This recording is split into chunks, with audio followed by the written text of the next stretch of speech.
Adivinen cuál es el país que produce más petróleo en el mundo. ¿Arabia Saudita? ¿Irak? ¿Irán?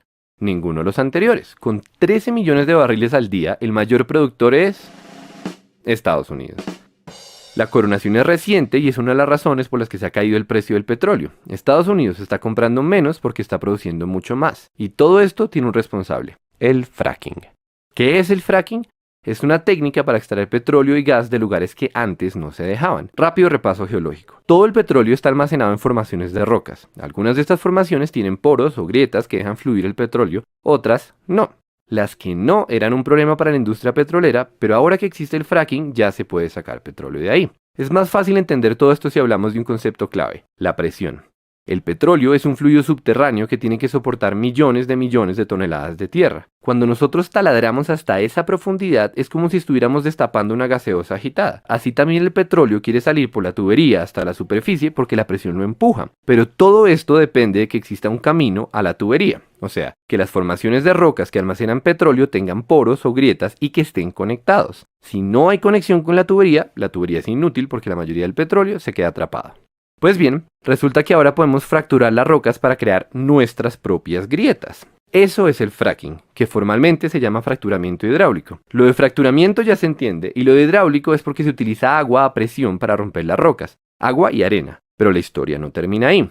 Para llegar a donde está el petróleo hay que perforar más o menos 2 kilómetros para abajo y otros 3 kilómetros de lado. Eso quiere decir que la tubería es demasiado larga y hay un montón de fricción, o sea que el agua que se inyecta pierde potencia a medida que avanza. La solución técnica de este problema es mezclar el agua y la arena con químicos que lubrican la tubería y así se combate la fricción que le quita poder al chorro. Pero ese cóctel es una para el medio ambiente y por eso el fracking es tan polémico.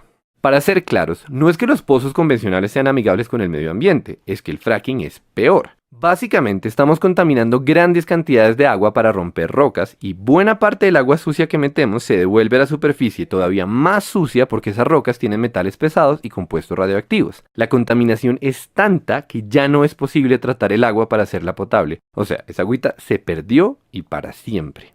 Entonces, ¿qué se hace con el agua sucia? Lo usual es que la entierren muy profundo, el equivalente industrial a meter mugre debajo de la alfombra, pero hay un problema, o más bien varios. Resulta que en el subsuelo existen reservas de agua potable y si el agua sucia del fracking llega a mezclarse con ellas, tenemos un desastre ecológico tremendo. Por supuesto, la industria petrolera y los que ponen las normas toman un montón de precauciones para que no ocurra esto. Por ejemplo, los pozos tienen un revestimiento de cemento y tuberías adicionales con el objetivo de evitar que el agua contaminada se filtre hacia otros lados. La pregunta es si estas medidas son suficientes y esa pregunta es particularmente relevante en Colombia teniendo en cuenta que las normas se basan en estudios que fueron hechos en Estados Unidos y acá la geología es diferente y poco estudiada. Mientras que en Estados Unidos las reservas de aguas subterráneas no pasan los 400 metros de profundidad, en Colombia ya extraemos agua potable a 1500 metros. Esa diferencia hace más asustadores dos de los tres problemas que tiene el fracking. Problema número 1. Las grietas causadas por esta técnica recorren el subsuelo de forma impredecible.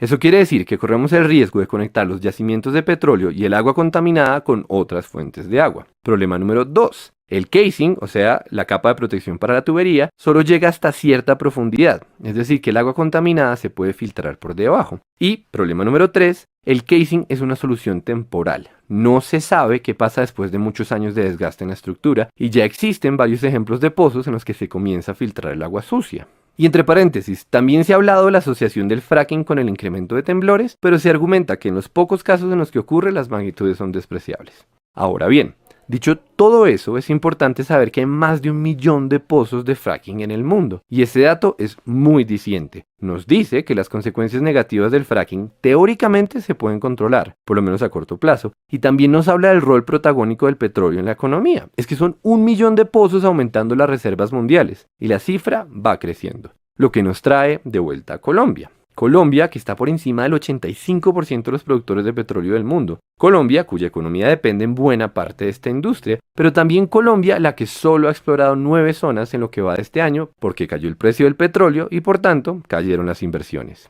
Para bien o para mal, esta es una industria a la que pertenecemos y tenemos que tomar decisiones. Es claramente un problema de costo-beneficio. ¿Vale la pena asumir el riesgo de que se debilite el sector petrolero? O, dicho al revés, ¿será que vale la pena asumir los riesgos del fracking? La respuesta no es fácil y no queremos decir que la tenemos, pero conviene aclarar una última cosa. Como el fracking es mucho más costoso y como el precio del barril está tan bajito y como la industria petrolera en Colombia está alicaída, se está hablando de incentivos tributarios para el fracking. O sea, el país recibiría menos plata usando esta técnica que usando la tradicional. Entonces, de nuevo, ¿vale la pena?